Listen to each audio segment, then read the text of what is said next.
Hello, welcome to Escrow Escapes. This is the real estate stories, market trends, and true tales from the front lines of closings. I am Matthew Halliday, Navy veteran and father of three girls, also a full time real estate agent. Let's get into it. 2 days before closing, funds froze. An employer verification popped up out of nowhere. Phones started ringing. Title put the wire on hold. The buyer called me in a panic. No pay stubs in the file. HR was slow. And the underwriter wouldn't move without that last piece. Welcome to Escrow Escapes. I'm your host, Matthew Halliday. And today we're diving into that exact frontline scramble and how a few habits could have prevented it. Stick with me. I'll tell you what actually happened, share the phone scripts I used that calmed everyone down, and leave you with a 1-minute pre-flight you can run on any active file. Let's break it down. First, a quick concrete slice of the deal. A borrower, let's call them the homeowner in this story, had switched jobs within the last 4 months. They uploaded pay stubs, but the most recent two weren't in the payroll portal yet. Underwriting flagged the gap, asked for employment verification, and the title company wouldn't wire until the underwriter cleared the condition. Here's what made it worse. HR at the borrower's old employer required a written request and 3 business days to respond. The buyer couldn't produce the pay stubs immediately. The clock was ticking. Closing was scheduled in less than 48 hours. Sound familiar? I remember standing in my kitchen while the buyer read me the underwriter note. The tilt of panic was real, but there was a simple path forward. We use 3 moves, and each one is something you can do today. Move 1 starts before underwriting finishes. I once saw a missing commission stub derail a closing because nobody compared the pay stubs to the bank deposits early on. So start with the lender's full conditions list the moment the loan goes in and collect the usual suspects immediately. The last 30 days of pay stubs, last 2 W-2s, 2 months of bank statements, employer contact info, and any commission or bonus backup. Don't just gather documents, validate them. Quick checks save hours. Do the pay stub dates match deposits? Any large deposits need explanations? Has the borrower changed jobs in the past 6 months? Flag it now, not later. Build a lender-ready checklist and use it every time. On paper or on your transaction platform, include a named underwriter, deadlines per document, who delivers each file, and 1 verification step, like a 5-minute confirmation call. I promise 10 minutes here prevents 2 frantic hours later. Okay, move 2.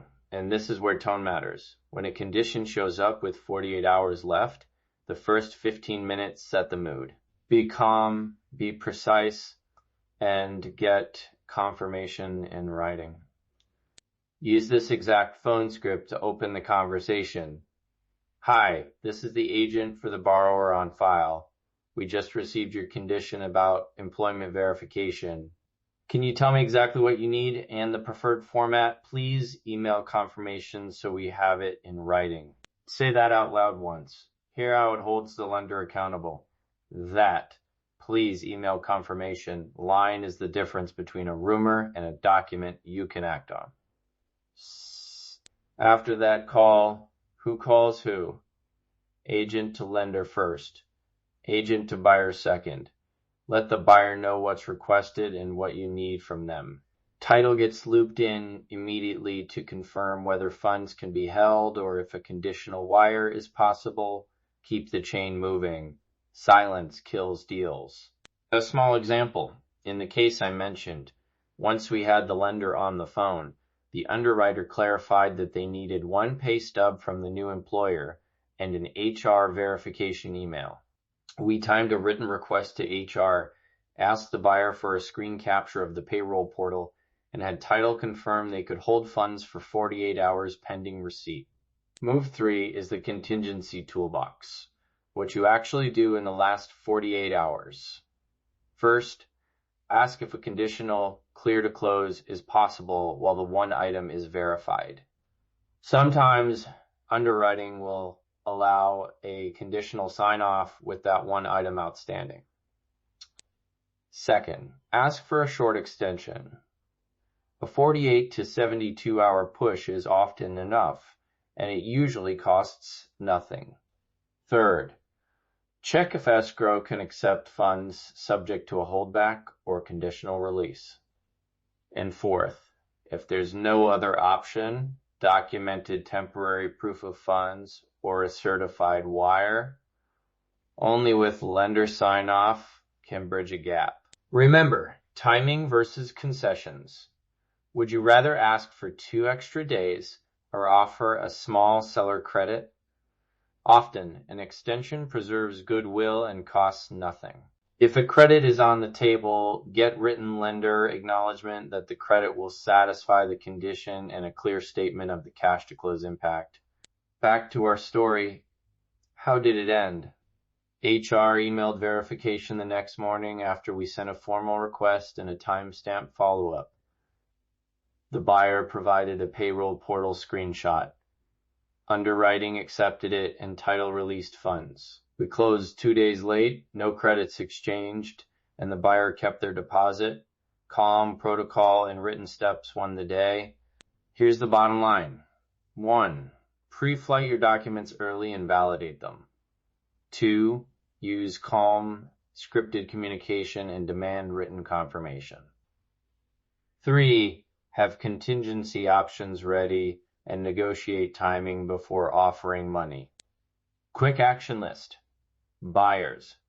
Gather and upload all income verification now and confirm preferred format with your lender. Sellers. Be open to short written extensions and request any proposals in writing. Agents. Call the lender immediately, then follow up by email with a time-stamped summary. Don't verbalize concessions. Get them on paper. One immediate tip you can use today. Run a lender condition pre-flight checklist on your active files. It takes 10 minutes and will catch the most common surprises before underwriting does. Seriously, do it now. If this episode helped you, subscribe to Escrow Escapes for more real stories and practical fixes from the front lines. Your subscription helps me keep digging up the lessons that actually save deals. That's a wrap on this episode of Escrow Escapes. Thanks for listening, and remember, every deal has its bumps. It's how you navigate them that counts. Catch you next time. Thanks for listening to Escrow Escapes. For more real estate tips, market updates, and behind-the-scenes stories, subscribe wherever you get your podcasts. I am Matthew Halliday. We'll see you on the next closing. Thanks. Have a great day.